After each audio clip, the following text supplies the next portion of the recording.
Bonsoir tout le monde, merci d'être venus si nombreux pour cette reprise de l'événement littéraire du laboratoire. Je pense que la qualité de notre invité l'explique et le justifie. Vous en serez d'autant plus convaincus à la fin de cette soirée. Je voulais remercier la Maison d'Amérique latine de nous accueillir. Je vous rappelle que ce sera le cas mensuellement. On déploie cette initiative avec bonheur.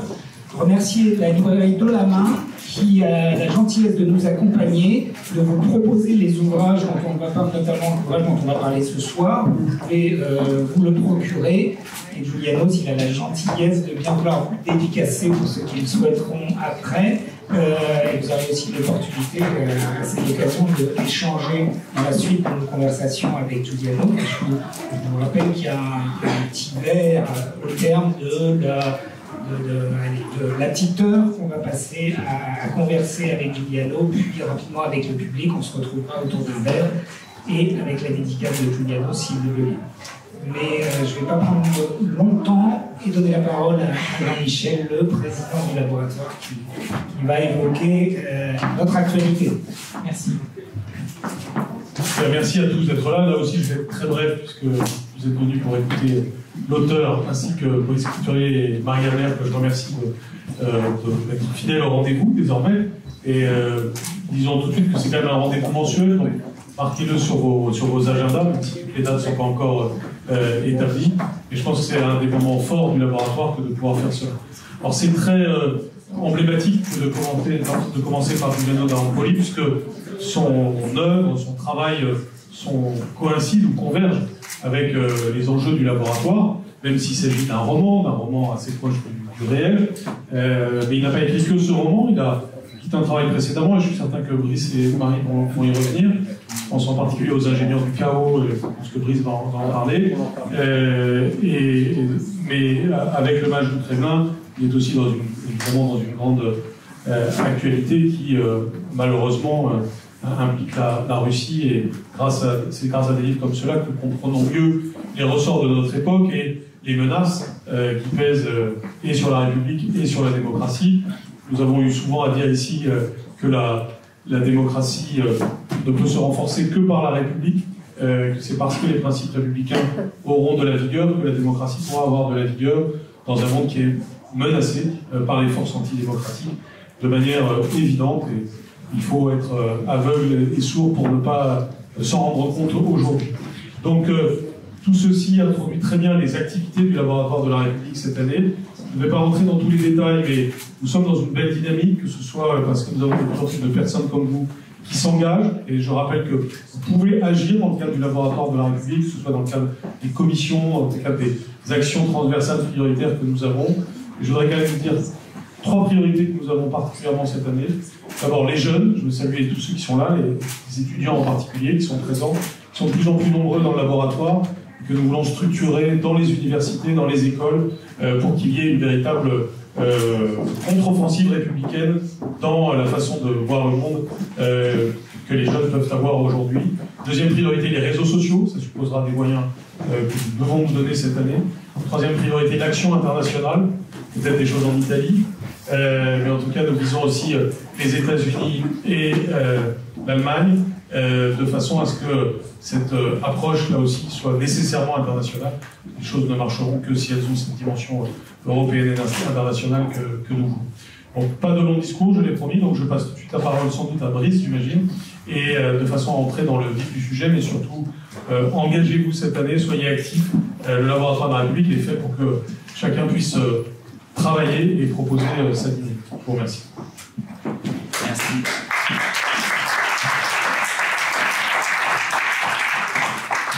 Un mot pour vous présenter Giuliano d'Arampoli. Il nous avait ébloui en 2019, en tous les cas il m'avait ébloui avec un essai qui s'appelait Les ingénieurs du chaos, auquel Jean-Michel Blanquer vient de faire allusion. Il s'agissait de nous montrer de déconstruire en réalité le discours du populisme en nous montrant à quel point ce discours populiste était hélas en étrange adéquation avec les nouveaux moyens de communication de masse tels que nous les connaissons grâce ou à cause d'Internet. je cite, désintermédiation, partialisation du public, personnalisation des messages et polarisation de l'opinion publique. C'était les objectifs de ces ingénieurs du chaos que Giuliano avait démonté, c'est-à-dire d'un côté vous aviez le laboratoire italien, et Giuliano est bien placé pour en parler puisqu'il est italien et qu'il a travaillé beaucoup sur place dans le cadre de la vie politique. Vous aviez donc ce laboratoire, laboratoire du chaos qui a été celui de Salvini, qui hélas est en train de revenir au pouvoir en ce moment. Et après ça, vous avez l'expérience menée par Steve Bannon aux États-Unis pour faire élire Donald Trump. Et on voyait à travers ce livre, effectivement, à quel point, encore une fois, les instruments modernes de la communication étaient, hélas, formidablement en phase avec le discours populiste. Et il revient aujourd'hui avec un roman, ce qui était étonnant, mais qui est un roman vraiment magistral. Et je vais expliquer pourquoi. Enfin, c'est surtout Marie qui va vous l'expliquer. Je dis un roman étrange parce qu'il se présente comme la confession, le récit que fait de sa vie un personnage imaginaire qui est nommé Vadim Baranov, et dans lequel quiconque s'intéresse un peu à la vie de la Russie politique aujourd'hui a reconnu bien entendu Vladislav Surkov, le spin doctor de Poutine, l'homme de l'ombre, qui a, parce que c'est un théoricien brillant, un homme de théâtre, un homme de compétences multiples, est arrivé à asseoir cette verticale du pouvoir et à installer Poutine au sommet. Je trouve que c'est un ouvrage remarquable parce que ce personnage parle à la première personne, mais il est interviewé par un autre personnage qui est lui un intellectuel occidental, et cet intellectuel occidental rencontre ce personnage de donc Baranov à travers un autre personnage intéressant de la vie littéraire russe qui est Eugène Samyatin, qui est un peu et je pense, je ne sais pas ce que Giuliano en pense, mais je pense qu'il a construit son roman exactement comme Samyatin avait construit le sien. À savoir que dans Nous autres, le fameux roman de Samyatin, le narrateur était un personnage qui défendait un régime absolument totalitaire et épouvantable. Il s'appelait le numéro D503. Je précise que Nous autres, le fameux roman de Samyatin, précédait de peu le meilleur des mondes de Aldous Huxley et donc 1984 de Orwell.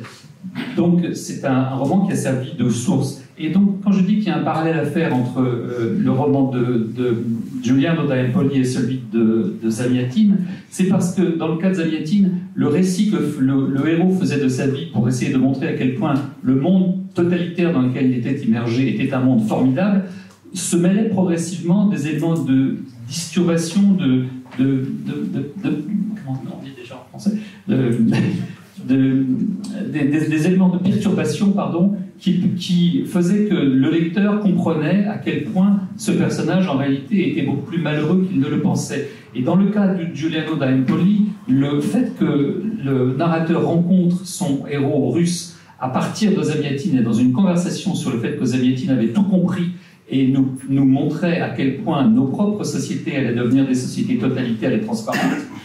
Dans la société dont parle Samyatin, tous les immeubles sont en verre, et quand on veut avoir des rapports sexuels avec quelqu'un, il faut demander une autorisation, et à ce moment-là, on peut fermer les rideaux très provisoirement.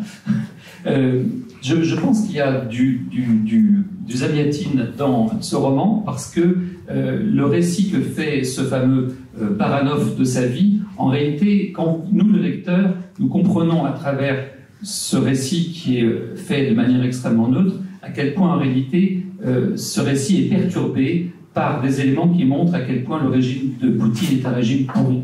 Or, c'est raconté par son défenseur. Mais je vais laisser Marie Ameller décrire de manière plus précise le fonctionnement, enfin le contenu de ce livre, et ensuite on demandera à Giuliano da Empoli, on permettra de lui poser quelques questions.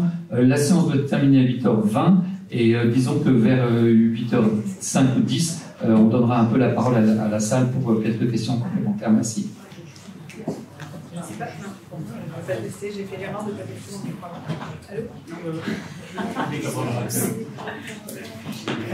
Merci beaucoup. Je vais être brève pour résumer en 3 lignes les propos de votre ouvrage, Giuliano, qui raconte, comme le disait Brice, l'ascension au pouvoir de Poutine de 1999 jusqu'à nos jours. Et dans ce périple absolument fascinant, on retrouve des éléments emblématiques qui ont pu être la guerre en Tchétchénie, la révolution des roses en Géorgie, la révolution orange en Ukraine, hein, on y revient d'une certaine façon, les Jeux Olympiques de Sochi. On suit d'une part le personnage de Poutine et aussi le personnage tout à fait intéressant, paradoxal, énigmatique, sans doute aussi très lucide de Baronov, ce conseiller occulte qui est à l'image de Surkov. Dans ce roman, ce qui est frappant, c'est que c'est très documentaire. C'est-à-dire qu'on a une succession d'anecdotes qui sont contées, qu'on connaît plus ou moins bien. On apprend beaucoup de choses. C'est vraiment à cet égard ce qu'on appelle un page-turner, en ce sens où ce qui est assez étonnant, c'est qu'on se rend compte que l'histoire avec un grand H est sans doute encore plus fascinante que n'importe quel récit. Et ce récit, évidemment, c'est celui de l'ascension de Poutine. Alors moi, j'avais une question très simple qui m'a frappée. Dans votre ouvrage, vous vous arrêtez sur certaines anecdotes, on en connaît quelques-unes, et puis vous évoquez cette anecdote avec Angela Merkel, le labrador de Poutine et Angela Merkel. Alors peut-être que vous allez nous raconter cette anecdote, et surtout, j'ai envie de vous demander pourquoi est-ce qu'elle figure dans votre ouvrage, quelle place vous lui accordez, et qu'est-ce que ça signifie dans, je dirais, le propos et l'ambition de votre ouvrage, de faire figurer une anecdote comme celle-ci qui peut paraître anecdotique, mais qui en fait ne l'est absolument pas.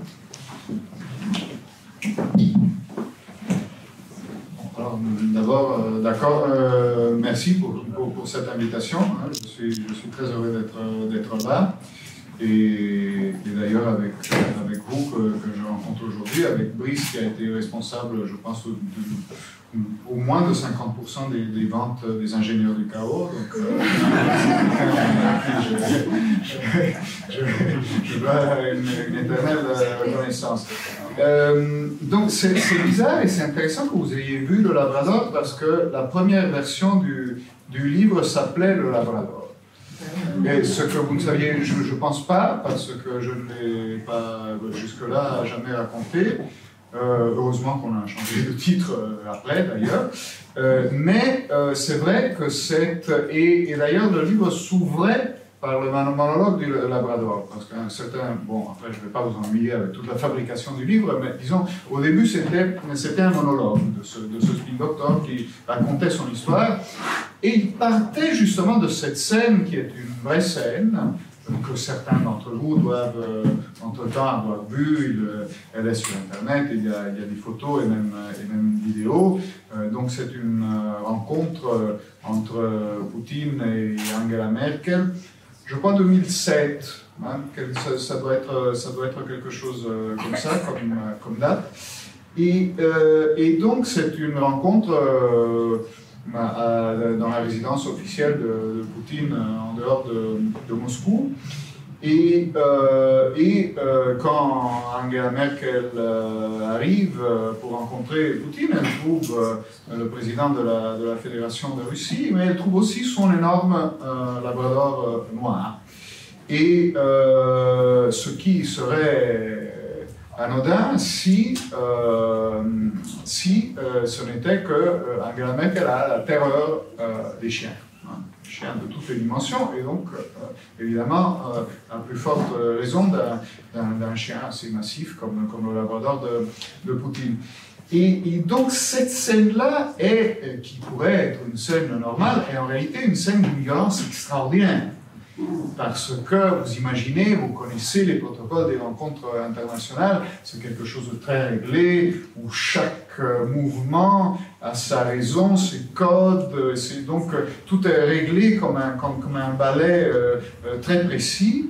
Et donc introduire dans une situation de ce type un élément de terreur pour Madame Merkel qui en a peur, parce qu'après on voit sur les images justement ce chien qui librement circule autour de la chancelière allemande, commence à la renifler près d'elle et tout ça, et Poutine avec son visage comme ça légèrement sardonique mais sarcastique, et moi j'imagine justement qu'il lui dise vous savez, mon chien il est gentil, et à mon avis ce moment-là c'est un moment de bascule, c'est-à-dire c'est un moment où, d'une certaine façon, Poutine arrête de jouer le jeu comme ça, du respect des règles diplomatiques, si on veut, même des règles effectivement qui sont plutôt dotées, qui sont plutôt, disons, données par ce qu'il appelle aujourd'hui l'Occident collectif. Évidemment, à l'époque, il ne l'appelait pas encore comme ça. Et il décide de casser ces règles, que ces règles ne marchent pas pour lui, parce qu'il est trop faible en jouant à ces règles-là, parce qu'il a le PIB, le produit intérieur brut de l'Espagne, enfin, il faut voir selon les années, selon les cotations du pétrole et tout ça, alors que lui, c'est la Russie éternelle, il représente un empire. Et donc le chien, pour moi, il symbolise cet élément de violence, d'irrationalité, d'imprévisibilité et fondamentalement de chaos. C'est-à-dire, c'est le moment où Poutine se rend compte qu'il ne peut pas jouer la carte de l'ordre, de la prévisibilité, parce qu'il est plus faible. Hein. Ça, c'est plutôt l'Occident qui est bon à jouer, justement, dans les règles, en essayant de créer des contextes prévisibles, de rendre prévisibles les interlocutions. Mais non, qu'il va jouer d'autre façon, et qu'il va faire du chaos son allié. Bon, alors, j'ai déjà parlé 20 minutes. Brice évoquera sans doute la question du chaos. Moi, j'ai une question, parce qu'en fait, ce qui est très saisissant dans cette scène, et elle est assez emblématique du roman, c'est qu'en fond, ce qu'on constate, c'est qu'il en ressort une image, une photo, qui va choquer, qui va marquer, en tout cas, les médias et puis après la presse, hein, en 2007, parce que l'image a beaucoup tourné. Et dans le fond, ce qu'on voit bien, c'est que, et ce que vous évoquez aussi quand vous utilisez le terme « jouer », c'est qu'on est vraiment dans la mise en scène du pouvoir. Donc le pouvoir comme spectacle, et de manière encore plus peut-être précise, le pouvoir comme démonstration du spectacle. Et c'est tout à fait symptomatique quand vous évoquez la question des Jeux Olympiques de Sotchi, où en fait, d'ailleurs ça fait au milieu du roman, enfin je ne sais pas, c'est peut-être les deux tiers, on est vraiment à l'acmé du récit, on parle des JO de Sotchi et on voit combien c'est important pour Poutine de réussir les JO de Sotchi. Alors dans le fond, c'est un peu ça. Qu'est-ce que c'est? C'est quoi le pouvoir? C'est quoi ce pouvoir que vous qualifiez un peu de pouvoir spectacle? Je pense que dès le début, il faut bien voir que quand on parle de Poutine, on parle dans quelqu'un qui, à la fin des années 90, n'émerge plus comme un leader du jeu démocratique, chaotique de la Russie des années 90, qui avait effectivement produit, qui a été un des seuls moments de vraie liberté, mais aussi de folie et de chaos qu'est vécu la Russie dans son histoire moderne. Et il émerge déjà comme une forme de mythe. D'ailleurs, ça je ne l'ai pas raconté dans le livre, mais en vérité,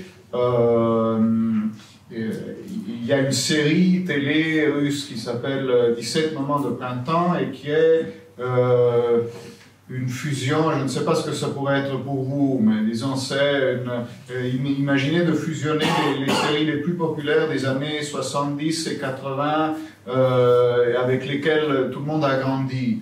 Et c'est une série qui avait été commissionnée par Andropov, à l'époque chef du KGB, pour redorer le blason du KGB, où il y a un espion héroïque infiltré dans les rangs des SS qui va déjouer, voilà, qui va se battre contre les nazis, avoir un rôle fondamental dans la guerre, qui s'appelle Stirlitz. C'est un personnage mythique pour les Russes. Hein, le plus populaire, quand il y avait cette émission, chaque année on redonnait la même série, la circulation s'arrêtait et tout le monde était collé à cette série.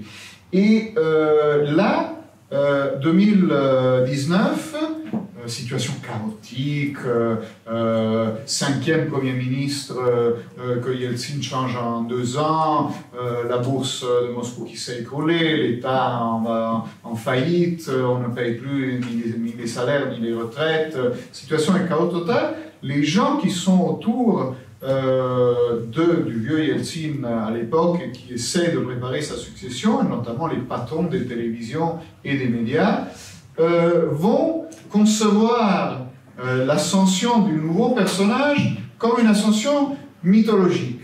Et donc, ils vont rediffuser d'ailleurs Stirlitz, une nouvelle version.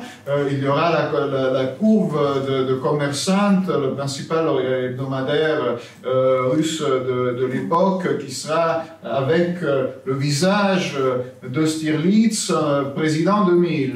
Et Stirlitz ressemble beaucoup à Poutine. Hein, c'est un ancien espion. Et donc, Poutine, dès le début, ça je le raconte par contre dans le livre, si les Russes sont fatigués de la politique, on va leur proposer une mythologie. Dès le début, il y a cette composante mythologique dans l'ascension de Poutine. Dostoïevski, dernière remarque, parle dans les Frères Karamazov, le grand inquisiteur dit il y a 3 sources du pouvoir en Russie. Tout ça n'est pas dans le livre, hein, parce que ça, le livre est un peu plus, il est moins ennuyeux que ça. C'est un roman, non. Après, ici, on discute et on fait un peu la théorie de la chose, mais évidemment, tout ça n'est pas exprimé dans le livre. Mais c'est un peu en background, enfin, en arrière-plan. Et donc, Dostoïevski, le grand inquisiteur, dit il y a 3 composantes du pouvoir en Russie. La première, en Russie, la première est l'autorité. Et l'autorité, Poutine, en 99, il l'a parce qu'il a été nommé par Yeltsin, d'abord Premier ministre, puis président, donc de façon légitime. La deuxième est le mystère. Et ça, au contraire d'un homme politique, Poutine l'a parce que c'est un ancien espion, contre-espion même, du KGB. Et donc on ne connaît pas très bien, on ne sait pas très bien ce qu'il a fait avant, ce qu'il faisait en Allemagne de l'Est, etc. Et ce qui manque, c'est le miracle. La troisième composante du pouvoir en Russie, selon le grand inquisiteur. Et ce miracle, il se produit de façon sanglante en septembre 99, quand les tours à la banlieue de Moscou commencent à s'écrouler. On dit que c'est des attentats tchétchènes.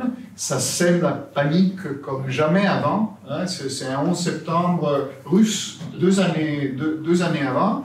Et parce que, imaginez, vous dormez chez vous dans un immeuble quelconque, et l'immeuble, au cours de la nuit, s'écroule et tue des centaines de personnes. Et ça peut être n'importe quel immeuble.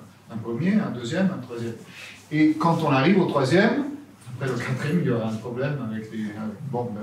Et quand on arrive au troisième, bon, la réaction de Poutine, là, est celle d'un tsar. C'est un chef de guerre violent qui dit on poursuivra les terroristes jusque dans les chocs, et expression un peu vulgaire, mais évidemment très forte, et puis il le fait, parce qu'il fait grâce à Grozny, il fait une guerre en Tchétchénie d'une violence inouïe dès le début. Et donc, dès le début, il y a vraiment cette composante mythologique, spectaculaire si on veut, mais c'est le spectacle sanglant du pouvoir russe. Il y a beaucoup de précédents à ça. Pourquoi je trouve L'Image du Kremlin un livre vraiment fantastique, un roman génial? C'est parce que c'est à la fois un roman et un récit de l'histoire russe contemporaine absolument parfait. Vous avez, à travers un certain nombre de personnages, vous avez une description de ce qu'était l'homo soviéticus, c'est-à-dire quelqu'un qui vit dans une certaine médiocrité, mais une médiocrité rassurante. Et d'un seul coup, vous avez l'irruption de la liberté inattendue qui bouleverse tout le monde, et qui fait que la prévisibilité n'est plus de ce monde. Ce qui fait que les vieux, alors vous avez le personnage du père du héros, qui est un bureaucrate soviétique, qui est totalement déboussolé. Ça m'a rappelé véritablement... Alors, il y a beaucoup de parallèles à faire avec l'histoire allemande, évidemment. J'ai pensé à Sébastien Lafner, Mémoire d'un Allemand, quand il dit, d'un seul coup, nos pères n'étaient plus capables d'assurer la survie de la famille, parce que l'inflation rongeait tout, et seulement des petits malins très débrouillards de 20 ans, ceux qui allaient devenir les nazis d'ailleurs, eux, par contre, savaient spéculer. Eux avaient compris que l'ordre était bousculé, qu'on était dans le chaos, et que le chaos crée des opportunités formidables pour un petit nombre, les oligarques qu'on croise dans votre roman, et il y aura plusieurs d'entre eux, avec sous leur nom, Berezovski et Khodorkovsky en particulier, mais cette imprévisibilité fait que donc les petits malins s'en sortent, mais le reste de la population est dans un effroi total, avec en plus, comme vous venez de le rappeler, les attentats dont on ne sait pas très bien si Poutine ne les a pas organisés lui-même, vous le laissez entendre dans votre roman. Et ce que Poutine incarne, c'est la stabilité et la sécurité. C'est-à-dire que d'un seul coup, le pouvoir est incarné, d'un seul coup, l'autorité est rétablie et les gens sont rassurés. Et je pense qu'il y a dans votre roman une réflexion plus générale, hors de la Russie, sur des choses qui nous sont proches à nous. Nous aussi, nous vivons une époque assez inquiétante. Nous aussi, nous sommes déstabilisés. Et beaucoup d'entre nous, beaucoup de notre peuple, assurent à une forme d'autorité qui les rassurerait. Est-ce que vous avez, quand vous écrivez sur la Russie, Giuliano da Empoli, est-ce que vous pensez aussi à nous autres, Italiens, Français, Américains, nous aussi menacés par le chaos et ce qui se présente comme un remède au chaos? Oui, tout à fait. C'est-à-dire, je pense, et j'y fais un tout petit peu référence à un certain moment, comme quand je parle de la Russie comme fabrique des cauchemars de l'Occident, ça a été aussi un lieu d'expérimentation extrême. Mon personnage le dit à un moment, et d'ailleurs c'est une réflexion que certains philosophes russes ont fait. Nous avons pris au sérieux toute une série au cours de l'histoire, et surtout de l'histoire du dernier siècle, nous avons pris au sérieux toute une série d'idées qui étaient dans l'air, non? Et donc on a pris au sérieux le communisme dont vous parliez, on a pris au sérieux l'hypercapitalisme aussi, et voilà, et la libéralisation qui dans les années 90 quand même en Russie a été faite par des professeurs de Chicago sur la base de textes comme ça. Non, donc il y avait des vouchers, il y avait c'était très ça suivait comme ça une idée un peu platonique du fonctionnement de ce qui aurait dû être le fonctionnement d'une économie capitaliste. Et aujourd'hui, dit toujours le personnage, d'une certaine façon, nous y sommes à nouveau, parce que vous êtes comme nous, seulement vous y êtes arrivé un peu plus tard, vous n'arrivez plus à exercer l'autorité, vous n'arrivez plus, vous êtes dans une crise de l'exercice du pouvoir. Et dans un écroulement qui, effectivement, encore une fois, s'est produit de façon plus visible, plus marquée, plus extrême en Russie dans les années 90, mais après, d'une certaine façon, s'est produit sous des formes différentes, en partie chez nous aussi, et en tout cas en réveillant dans une partie de la population et de l'électorat un désir de verticalité similaire. C'est ce que fait Poutine. D'ailleurs, c'est théorisé, eux, ils le théorisent de façon explicite. La restauration de la verticale du pouvoir, c'est une des lignes très claires et même revendiquées par Poutine au cours des années 2000. Et cette verticale du pouvoir, bon, effectivement, c'est une tentation et un désir qui circulent sous des formes différentes, d'ailleurs, sous des formes, disons, qui sont d'ailleurs, qu'on peut, en partie, sur lesquelles on peut être d'accord par rapport à certaines questions, et sous des formes plus inquiétantes, et qui d'ailleurs ont porté une partie du monde politique européen d'ailleurs pendant très longtemps à avoir un rapport très ambigu avec Poutine lui-même, qui était né aussi d'une vraie fascination, pas que de versements offshore qui eux aussi ont joué leur rôle significatif, mais enfin il y avait et il y a toujours, je pense, une certaine fascination idéologique aussi. En rebondissant un peu sur ce que vous disiez, c'est intéressant parce que les propos de Baronov, le personnage de votre roman, se superposent avec vos propos à vous. D'une certaine... C'est ça qui m'est assez frappant, c'est ça que je trouve absolument intéressant dans ce livre-là, c'est que dans le fond, Baronov a des des propos de moralistes. On a l'impression parfois de lire, d'ailleurs vous citez La Bruyère dans le texte, mais un La Bruyère du XXIe siècle. Et c'est ça qui fait un peu peur, c'est-à-dire que dans le fond, Baronov est un personnage très séduisant, et on se laisse comme ça embarquer par sa pensée. On a l'impression que, dans le fond, on fait partie de son dispositif de conviction presque idéologique, et son discours, qui est assez systémique, dans le fait, c'est ce que vous disiez sur la verticale du pouvoir, sur dans le fond, tout fait système autour de cette évidence que le pouvoir doit se montrer et il doit se réaliser aussi dans le conflit, dans la conflictualité et aussi dans le chaos. Et c'est ça qui m'a vraiment interpellée, c'est, dans le fond, et si Baronov avait raison, c'est ça qui fait un peu peur, et si Baronov avait raison, et c'est ça qui est intéressant, c'est pour ça qu'il me semble que c'est intéressant d'utiliser le roman, c'est qu'on se laisse séduire par Baronov.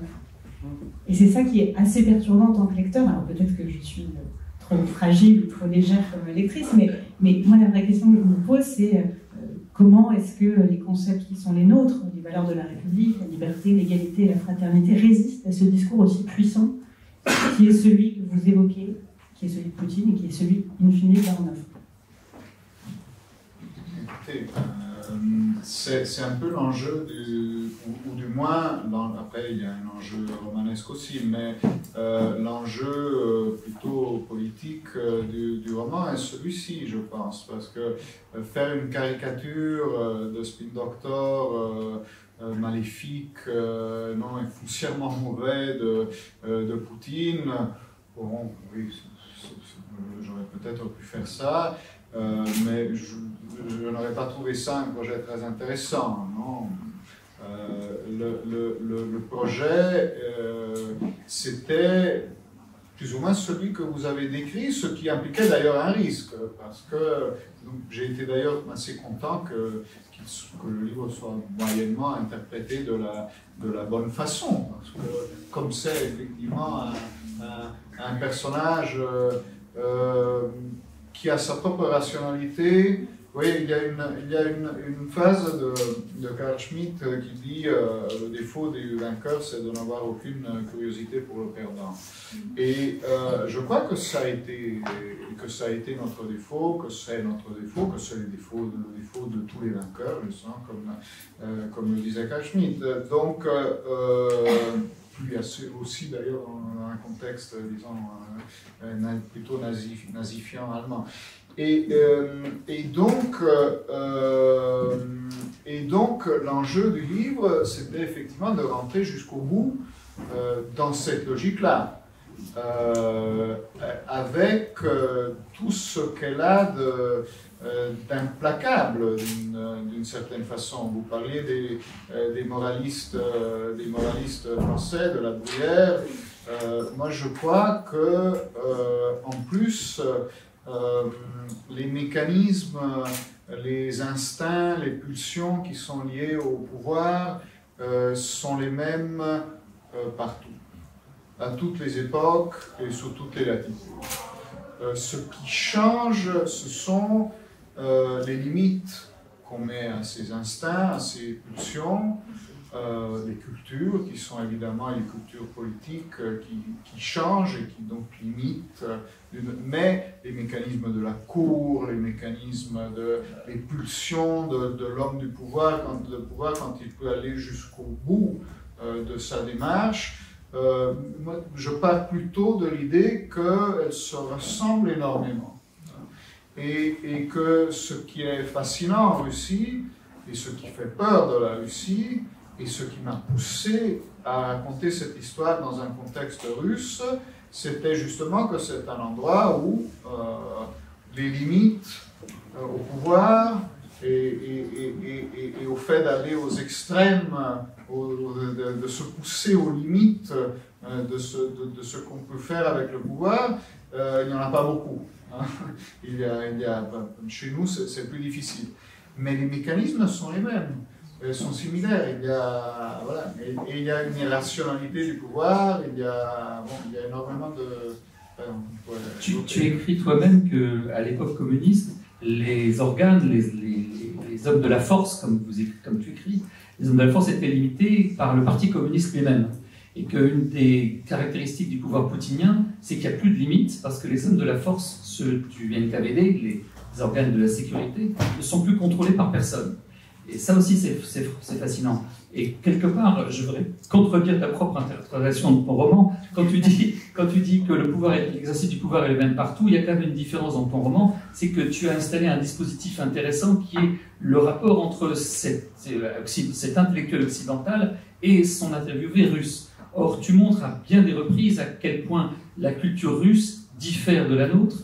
Et je pense en particulier, parce que ça m'a beaucoup frappé, à un petit détail que tu signales. À Saint-Pétersbourg, dit le narrateur, les appartements sont éclairés par des lustres au plafond. La lumière est partout, l'intimité est nulle part. Et il dit que l'Occident va lui manquer. L'Occident où il y a plusieurs lumières, en bas, où il y a des abat-jours, où la conversation, où l'intimité est préservée, où il y a la possibilité du quatuor à cordes, où il y a la possibilité de la conversation privée. Dans l'espace russe, la lumière est absolument omniprésente et la transparence est totale. Et là, on revient à Zaliatine. Donc j'ai quelque chose aussi qui m'a beaucoup frappé dans ce roman, c'est à quel point est profonde ta réflexion sur la culture russe, sur la dimension russe de la culture. Tu viens de citer Dostoïevski, manifestement tu es très qualifié en littérature et en culture russe. Qu'as-tu à dire sur cette opposition entre... à plusieurs reprises, ton héros dit « les Européens », comme si les Russes ne considéraient pas comme Européens. Alors, les Russes sont-ils Européens? Un peu, beaucoup, pas du tout? C'est l'éternelle question. D'ailleurs, il y a un livre français extraordinaire qui n'a pas encore été cité, mais que j'utilise pas mal et que je cite dans mon livre, qui est le voyage du marquis de Custine en Russie. Vous connaissez l'histoire, personnage fantasque, très brillant, qui voit le succès du voyage en Amérique de Tocqueville et veut faire la même chose. Et donc, quelles sont les chances d'arriver à faire ça? Il n'y en a effectivement pas énormément, mais Custine arrive quand même, dans son voyage en Russie, en très peu de temps, à percevoir voilà, c'est un peu ce que tu racontes et que lui raconte il y a 150 ans de façon absolument extraordinaire, c'est-à-dire derrière une façade qui veut à tout prix ressembler à l'Europe, après quelque chose de foncièrement différent, surtout par rapport à cette conception du pouvoir et à ce rapport avec le pouvoir. Alors, bon, après, est-ce que cette culture fait partie de la culture européenne? Moi, j'ai toujours, et malgré tout, enfin, c'est une culture qui a un rapport très bizarre avec la nôtre, de frustration complète, continue, d'humiliation continue, d'insuffisance continue, et pourtant assez obsessionnelle quand même, parce qu'aujourd'hui il se tourne vers la Chine, mais c'est un processus complètement artificiel et qui évidemment n'a pas du côté russe qui est très problématique, parce que ce n'est pas... Donc à mon sens, malgré tout, la culture russe, de façon très problématique, appartient à la culture européenne. Est-ce que la culture politique russe appartient à la culture politique européenne? Là, j'aurais plutôt à te dire non. J'ai tendance à dire. Mais c'est la nature, c'est les deux aigles impériales russes qui regardent chacune dans une direction différente. Enfin, il y en a une qui regarde vers l'Europe, l'autre qui regarde vers l'Orient. Cette nature impériale et d'empire oriental de la Russie aussi est très clair. Il suffit de se balader à Moscou. Moscou est la capitale d'un empire, et d'un empire qui écrase. C'est l'endroit, c'est une des choses qui m'ont poussé à écrire le livre aussi. Dès que vous débarquez à Moscou, vous avez plus que nulle part ailleurs la sensation d'un pouvoir qui écrase, plus qu'à Pékin, où pourtant le pouvoir est plus fort. Hein, mais à Moscou, vous avez la sensation physique d'un pouvoir écrasant. Ça part de cette forteresse, de ce mollusque pétrifié du Kremlin au centre de la ville, et ça s'émane par cercle concentrique de là. Et c'est très impressionnant. Vous parlez de cercle concentrique, ce sera ma dernière question. Il y en a une dans votre livre qui s'échappe de cette emprise du pouvoir russe, du moins elle s'échappe symboliquement. C'est le personnage de Ksenia, qui est l'amoureuse de Baronov. C'est un très beau personnage qui est libre, qui est un peu dingue dans les premières pages, et puis en fait on se rend compte que c'est elle qui a raison. Elle se jette dans l'eau glacée de Stockholm, et on imagine son corps faire des cercles concentriques dans cette eau glacée, et l'image est très belle, pour s'extraire de ce régime qui l'étouffe symboliquement. Alors voilà, ma dernière question c'est ça, c'est qu'est-ce qu'elle représente, Ksenia, pour Baronov, et peut-être pour vous aussi. Bon, je peux vous dire ce qu'elle représente pour Baranov, moi je ne connais pas Ksenia. Donc, que représente Ksenia pour Baranov? Écoutez, alors c'est une torturatrice de Baranov, hein, il faut bien dire les choses avec c'est un mot qui n'existe peut-être pas en français, mais bon, c'est quelqu'un qui torture le personnage principal, ainsi que beaucoup enfin la majorité des gens qu'elle croise, et donc c'est quelqu'un qui au début apparaît comme justement assez fou, mais en même temps d'un cynisme, d'un opportunisme, d'une corruption, d'une certaine façon assez extrême, parce qu'elle quitte d'ailleurs Baranov pour son ami qui est en train de devenir oligarque, qui sera Khodorkovsky, et qui deviendra Khodorkovsky, enfin qui est déjà Khodorkovsky, mais donc elle n'existe pas, parce que je ne connais pas la vie sentimentale de Khodorkovsky, mais je ne crois pas qu'il y ait une Ksenia dans sa vie. Mais je crois qu'elle représente quelque chose qui fait partie du livre et qui pour moi est très important aussi, c'est-à-dire une certaine pureté qui naît de la corruption. C'est-à-dire que quand l'histoire se déploie, on voit justement changer la nature de Ksenia, qui, de personnage infernal, opportuniste, très cynique, passionné, mais quand même cynique, devient pour Baranov un élément de pureté. Et paradoxalement, moi j'ai quand même un peu de sympathie pour ce personnage jusqu'au bout du livre. Et c'est là qu'il se détache aussi du vrai Surkov. Je ne pense pas du tout que l'histoire de Surkov, surtout sur la partie finale, ressemble à celle de Baranov. Le livre est un livre très sombre pour l'argument qu'il traite. Mais avec quand même cette idée que du fait d'avoir traversé quelque chose de très sombre et d'avoir traversé la corruption et d'avoir traversé la violence, peut naître une véritable forme de beauté et de pureté.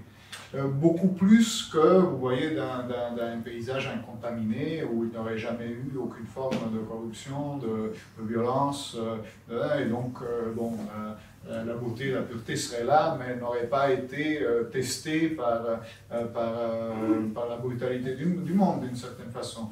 Donc, Ksenia, avec d'autres éléments dans le livre, je crois qu'elle représente un peu ça. C'est une bonne conclusion. Merci beaucoup, Julien. On va peut-être passer aux questions de la salle. Très courte. Est-ce que le service de presse de Gallimard l'a envoyé à l'ambassadeur de France à Paris? Est-ce qu'il a été transmis à Poutine? De Russie, pardon. Pas que je sache. Le livre a eu une vie en effet différente de celle que j'imaginais, parce que vous devez imaginer, avant la guerre, on était encore quand même il y avait des relations qui existaient. avec la Russie. Et donc, et d'ailleurs, le livre n'était pas pensé comme un livre sur l'actualité. Enfin, c'était un ovni un peu bizarre qui était pensé comme un objet un peu latéral, une réflexion sur la Russie, mais aussi sur le pouvoir, la nature du pouvoir et tout ça. Et là, on s'est posé avec Gallimard d'abord des questions légales. Est-ce que Gallimard pouvait être attaqué donc avec les avocats, on lu ça, on a négocié, etc. Ce qui aujourd'hui est ridicule évidemment, parce qu'imaginez d'être attaqué par quelqu'un de l'entourage de Poutine aujourd'hui sur un roman publié en France, c'est évidemment face à la dimension colossale de ce que nous avons. Mais c'est vrai que quand le livre a été conçu et même imprimé, on se posait ces questions-là. Et moi, je me posais la question d'une vrille russe du livre. Mais là, vraiment, il y a quelque chose qui est tombé, et donc il n'y a plus eu je n'ai eu, même du côté russe, j'avais pourtant aussi quelques connaissances d'un côté et de l'autre, parce que pour écrire le livre, c'est vrai que j'avais mes amis qui étaient plutôt d'un certain milieu, mais après j'ai fréquenté et j'ai connu aussi d'autres personnages un peu moins recommandables, et là rien. Feedback zéro, bon, effectivement, on peut imaginer qu'ils aient autre chose à quoi penser. Et puis, ils ne sont pas francophones. J'ai fait du personnage un francophone qui a lu le cardinal de Retz, qui est dans toute une vieille culture russe francophile, alors que ce n'est pas le cas de ces gens-là, et même de Soukov qui en réalité est anglophone, et il ne parle pas français. Toujours un peu long. Question ? Je voulais vous remercier pour ce roman formidable et pour l'effort que ça a dû représenter de le garder court. Et ça, vraiment, c'est remarquable. Et ma question est probablement une qui brûle de certaines lettres. C'est quels sont vos scénarios de sortie de crise? Parce qu'en lisant cet ouvrage, on sort en fait très déprimé à l'idée de... On ne voit pas comment Vladimir Poutine va accepter un jour pourrait accepter de perdre la face. Et donc quels sont vos scénarios de sortie de crise? Merci. Écoutez, deux choses, une plus superficielle et une un peu plus structurelle. Superficiellement, perdre la face pour Poutine, c'est un concept un peu à voir. C'est-à-dire que perdre la face, c'est premièrement par rapport à tout un apparat de communication, par rapport à son peuple, par rapport à... Alors là, le seul espoir, c'est que effectivement, le rapport entre le monde de la communication, les médias russes et la réalité est très distant. Disons, ce sont deux lignes parallèles qui ne se touchent jamais. Donc la possibilité que Poutine a de réarranger et de représenter la réalité au moins à l'intérieur reste tout à fait considérable. Donc ça c'est le seul, si vous voulez, élément d'espoir qui, je crains, risque d'être démenti par ce qui est en train de se passer en ces heures. Ces heures sont particulièrement dramatiques. Je ne voudrais pas lancer un débat sur ça, mais la situation est très inquiétante et Poutine va parler ce soir et on verra ce qu'il dira. L'élément inquiétant, si vous voulez, par rapport à ce que vous dites et qui est la thèse de mon roman, pour moi, Poutine est l'homme de pouvoir comme le décrit Elias Canetti. Encore une fois, ce n'est pas dans le livre, mais le parcours et la parabole de Poutine dans le livre, elle représente pour moi l'homme de pouvoir d'Elias Canetti qui dit, au fond, l'homme de pouvoir, le vrai homme de pouvoir, c'est quelqu'un qui veut survivre à tout le monde. Et la seule façon qui est dans ce rapport avec la mort, d'impossibilité évidemment, et qui est en vérité la seule façon pour être sûr de survivre à tout le monde, c'est de tuer tout le monde. Hein. Et donc, c'est la scène finale de mon livre, c'est Poutine qui est seul avec son chien, mais dans un cimetière. Hein. Bon, c'est un peu l'image finale, c'est donc mon personnage quitte Poutine sur cette idée qu'il s'est fait de lui, et qui est en effet un peu l'idée que je me suis faite de Poutine en l'étudiant, et je n'ai pas l'impression qu'elle ait été démentie par les évolutions récentes. Je vous propose que les prochaines questions soient posées autour d'un verre, de manière à ce que vous puissiez dialoguer directement avec Giuliano. Merci beaucoup. Merci Brice, merci Marie.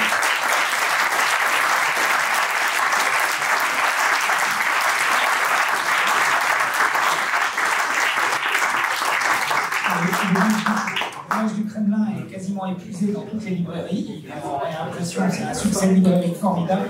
Profitez de pouvoir vous le procurer ici, grâce à Delamain. Et puis, bien sûr, comme vous savez, il est sur la liste des concours. Donc, vous êtes peut-être en présence du futur des concours.